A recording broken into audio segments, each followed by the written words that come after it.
കാളിയങ്കാട് നീലിയുടെ മകൻ സുമേഷ് ചന്ദ്രൻ ഹാജരുണ്ടോ അതോ നീ ചോറുണ്ടോ? ഞാൻ വരുന്നുണ്ടടാ. ഇത് ഞാൻ തന്നെ അല്ലേ സാർ?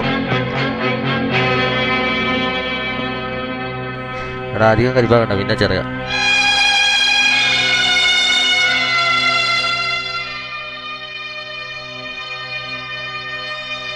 ഈ ഡിക്ഷണറിയാണ് സത്യം സാർ. എനിക്ക് സത്യം എന്തെന്ന് അറിയില്ല സാർ. ഞാനൊരു പാവമാണ്, എന്നെ തല്ലി കൊല്ലരുത്. കോട്ട് ശരിയല്ല. അപ്പെന്താ പറഞ്ഞത്? ഭാര്യക്ക് സുഖമാണോ? അത് എന്നാ കല്യാണം? കുട്ടികളായോ? കല്യാണം എനിക്ക് മൂത്തൊഴിക്കാൻ പോണം സാർ.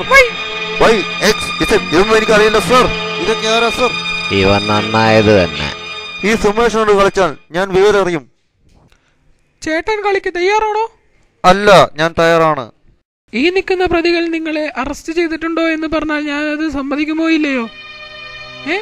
എനിക്കറിയാവോ? അതൊന്നും എനിക്ക് അറിഞ്ഞൂടാ. സംഭവം രാത്രി നിങ്ങൾ നേരത്തെ കിടന്നെന്ന് പറഞ്ഞത് ശരിയാണോ? അവര് തന്നെ അറസ്റ്റ് ചെയ്തിട്ട് അവന്മാരെ കൈയും കാലും ഒന്നും ഒടിഞ്ഞില്ലേ? അതോ ഒടിയാത്തതായിട്ട് അഭിനയിക്കുവാണോ? സംഭവം രാവിലെ നിങ്ങള് പോലീസിന്റെ വേഷത്തിൽ നടന്നതുകൊണ്ടല്ലേ അവര് നിങ്ങളെ പിടിച്ചത്. പോലീസും കള്ളനും കളിക്കണമെങ്കിൽ നിങ്ങൾ എന്നോടൊരു വാക്ക് പറഞ്ഞാ പോരെ? ഞാൻ പറയില്ലേ പറ്റില്ലെന്ന്? എന്താ ഞാൻ പറഞ്ഞത് ശരിയല്ലേ? ആണോ അല്ലേ? ആണോ? അതെ. അല്ല. പിന്നെ ഒരു കാര്യം, മിനിഞ്ഞാന്നാണ് എന്റെ കല്യാണം. നാളെ എല്ലാവരും വരണം. ചിക്കന്റെ ഗ്രേവിയാണ്. നോക്കാം, ഞാൻ വരത്തില്ല. വരാതിരുന്നാൽ എന്താ പ്രശ്നം? അത് വന്നാലല്ലേ അറിയാൻ പറ്റൂ. 1ാം ക്ലാസ്സിലെ ഇവന്റെ മലയാളത്തിന്റെ മാർക്ക് നിങ്ങൾക്കറിയോ? 6 മുട്ടയായിരുന്നു.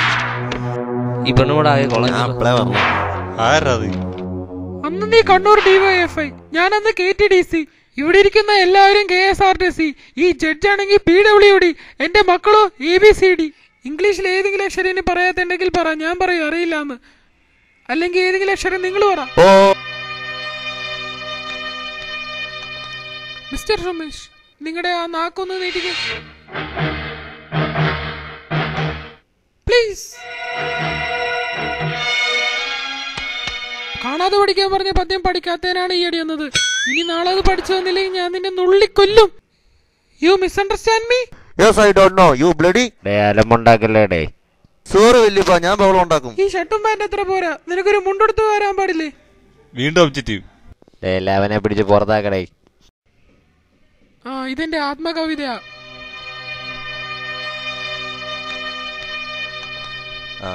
ആരാണ് ഈ കവിതയിലെ നായകൻ? ഞാൻ വരുന്നുണ്ടേ.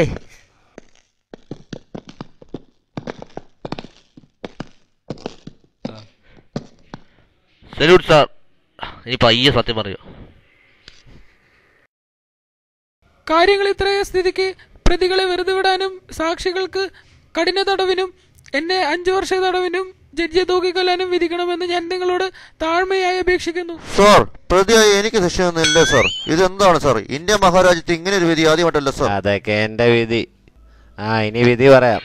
നിങ്ങളെല്ലാം വെറുതെ വിട്ട സ്ഥിതിക്ക് ഞാൻ എന്നെ തന്നെ തൂക്കിക്കൊല്ലാൻ വിധിച്ചിരിക്കുന്നു. The court is adjourned.